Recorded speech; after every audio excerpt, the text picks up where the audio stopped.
वशिष्ठ जी बोले, हे राम, यह संसार रूपी यौवन चेतन रूपी पर्वत के श्रृंग पर स्थित है और अविद्या रूपी बेली उसमें बढ़कर विकास को प्राप्त हुई है। सुख, दुख, भाव, अभाव और अज्ञान उसके पत्र, फूल और फल हैं। जहाँ अविद्या सुख रूप होकर स्थित होती है, वहाँ ऊंचे सुख का भोग कराती है और सत्य प्रतीत होती है, और जहाँ दुख रूप होकर स्थित होती है, वहाँ दुख रूप भासती है। वे ही सुख व दुख इसके फल हैं। दिन फूल है और रात्रि भौरे हैं। जन्म अंकुर है और यह भोग रूपी रस से पूर्ण है। जब विचार का घुन अविद्या रूपी वृक्ष को खाने लगता है, तब नष्ट हो जाती है। जब तक विचार रूपी घुन नहीं लगा, तब तक वह दिन प्रतिदिन बढ़ती और दृढ़ होती जाती है। हे राम, अविद्या रूपी बेली का मूल संवित का फुरना है, उससे यह फैली है। तारागण उसके फूल हैं, चंद्रमा और सूर्य उसका प्रकाश, और दुष्कृत कर्म रूपी नरक स्थान कंटक है। शुभ कर्म रूपी स्वर्ग उसके फूल हैं और सुख दुख रूपी फल इसमें लगते हैं। जीव उसके पत्ते हैं जो काल रूपी वायु से हिलते और जीर्ण होकर गिर पड़ते हैं। पृथ्वी उसकी त्वचा है, पर्वत उसका पीठ है, उसमें मरण रूपी छिद्र, जन्म रूपी अंकुर और मोह रूपी कलियां हैं, जिनके महासुंदर गोरे गोरे अंग हैं। उनमें जीव मोहित होते हैं, जैसे स्त्री को देखकर पुरुष मोहित होते हैं। यह 7 समुद्र के जल से सींची जाती है और उससे पुष्ट होती है। उस बेली में एक विषधर सर्पिणी रहती है। जो कोई उसके निकट जाता है, वह उसको काटती है और वह मूर्छित हो गिर जाता है। संसार रूपी मूर्छा को देने वाली तृष्णा रूपी सर्पिणी है। वह बेली अन्यथा नष्ट नहीं होती। जब विचार रूपी घुन उसको लगे तो नष्ट हो जाती है। हे राम, जो कुछ प्रपंच तुमको भासता है, सो सब अविद्या रूप है। कहीं अविद्या जल रूप हुई है, कहीं पहाड़, कहीं नाग, कहीं देवता, कहीं दैत्य, कहीं पृथ्वी, कहीं चंद्रमा, कहीं सूर्य, कहीं तारे, कहीं तम, कहीं प्रकाश, कहीं तेज, कहीं पाप, कहीं पुण्य, कहीं स्थावर, कहीं मूढ़ रूप, कहीं अज्ञान से दीन और कहीं ज्ञान से आप ही क्षीण हो जाती है। कहीं तप दान आदि से क्षीण होती है, कहीं पापादि से बढ़ती है, कहीं सूर्य रूप होकर प्रकाश करती है, कहीं ब्रह्म होकर स्थित है, कहीं रुद्र है, कहीं अग्नि रूप है, कहीं पृथ्वी रूप हुई है और कहीं आकाश व कहीं भूत भविष्य और वर्तमान हुई है। हे राम, जो कुछ देखने में आता है, वह सब महिमा इसी की है। ईश्वर से तृण पर्यंत सब अविद्या रूप है। जो इस दृश्य जाल से अतीत है, उसको आत्मलाभ जानो। राम ने पूछा, हे ब्राह्मण, विष्णु और हर आदि तो शुद्ध आकार आकाश जाति हैं, इनको अविद्या तुम कहते हो? यह सुनकर मुझको संशय उत्पन्न हुआ है। वशिष्ठ जी बोले, हे राम, प्रथम यह सुनो कि अविद्या और तत्व किसको कहते हैं?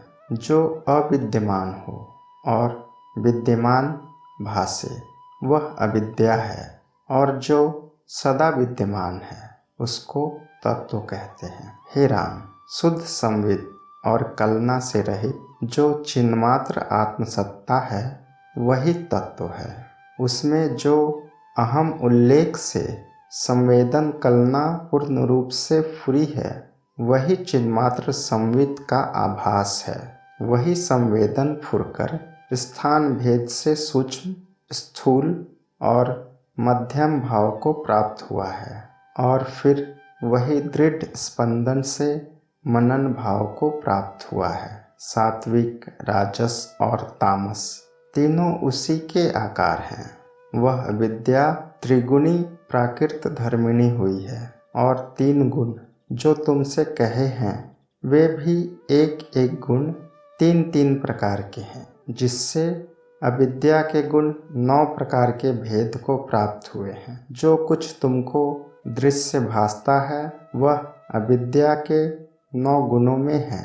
ऋषीश्वर, मुनीश्वर, सिद्ध, नाग, विद्याधर और देवता अविद्या के सात्विक भाग हैं, और उस सात्विक के विभाग में नाग सात्विक तामस हैं। विद्याधर, सिद्ध, देवता और मुनीश्वर अविद्या के सात्विक भाव के सात्विक राजस हैं, और हरिहर आदि केवल सात्विक हैं।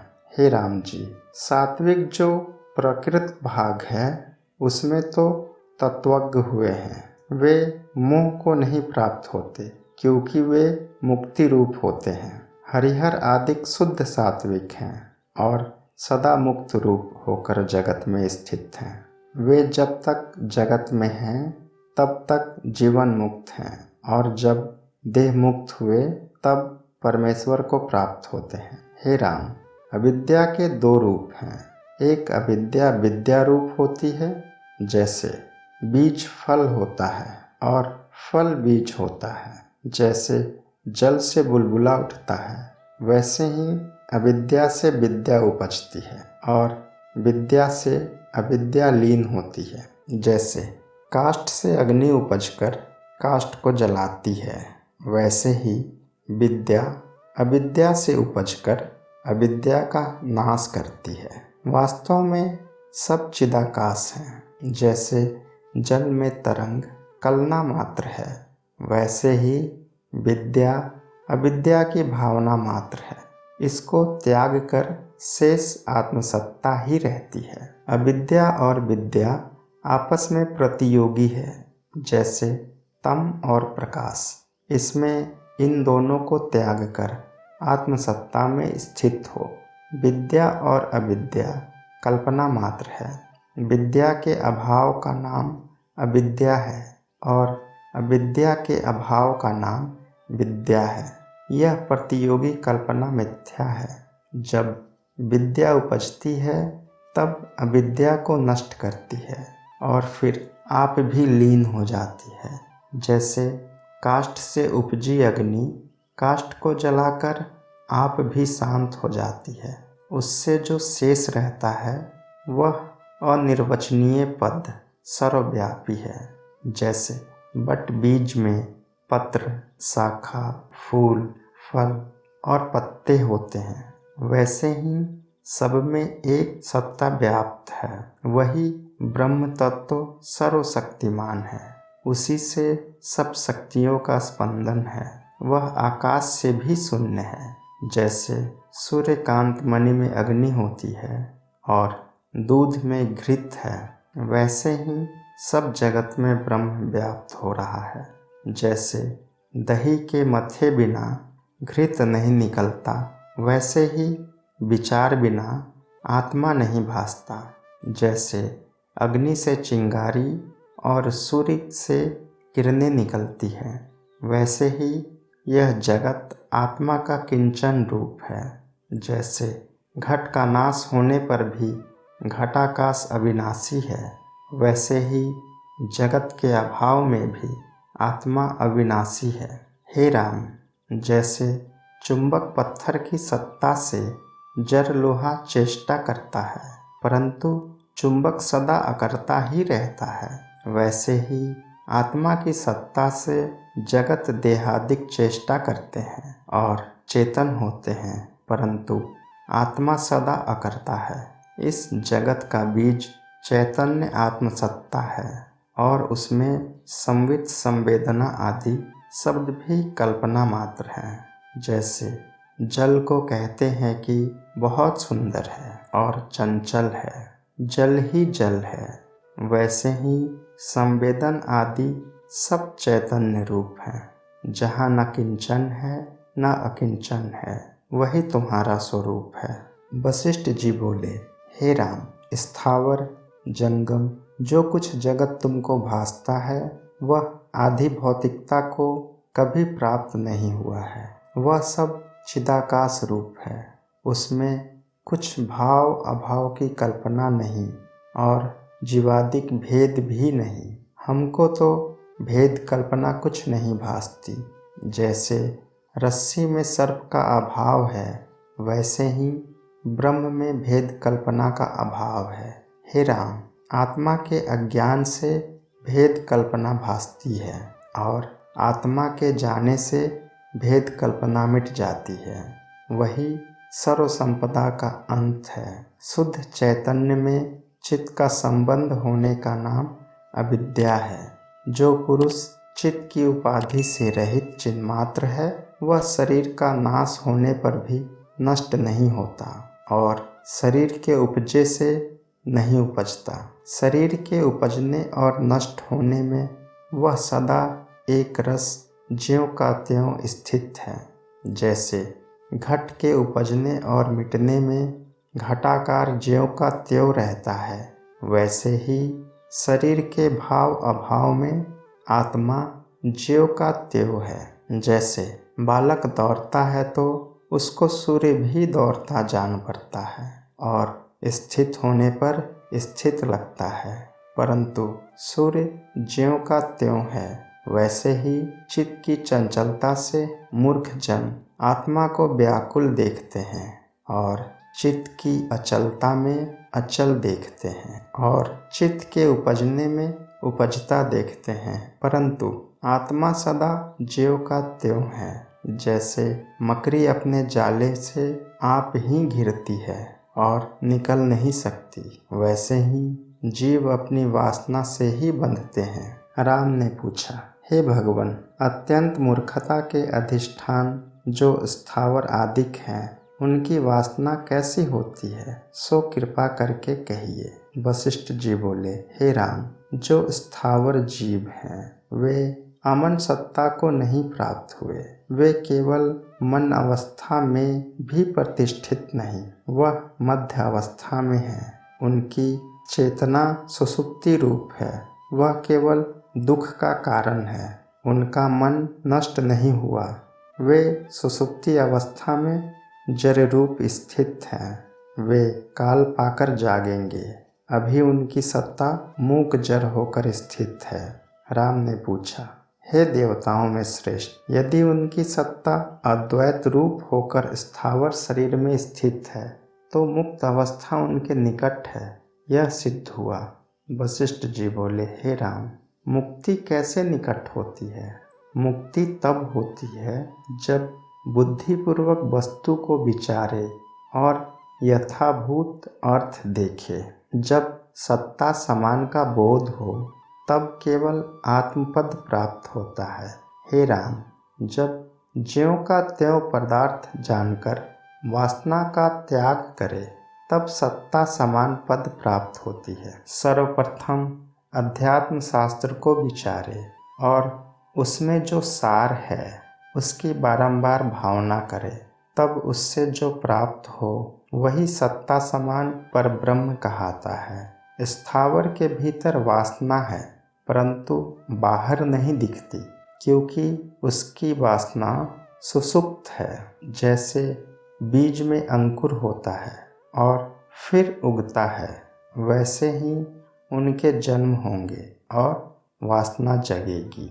उनके भीतर जगत की सत्ता है, पर बाहर नजर नहीं आती। वे सुषुप्ति के समान जड़ धर्मा हैं, वे अनंत जन्मों में दुख पावेंगे। हे राम, स्थावर जो जड़धर्मी सुषुप्ति पद में स्थित हैं, बारंबार जन्म पावेंगे। जैसे बीज में पत्र, टास, फूल और फल अवस्थित होते हैं और मृत्तिका में घट बनाने की शक्ति है, वैसे ही स्थावर में वासना स्थित है।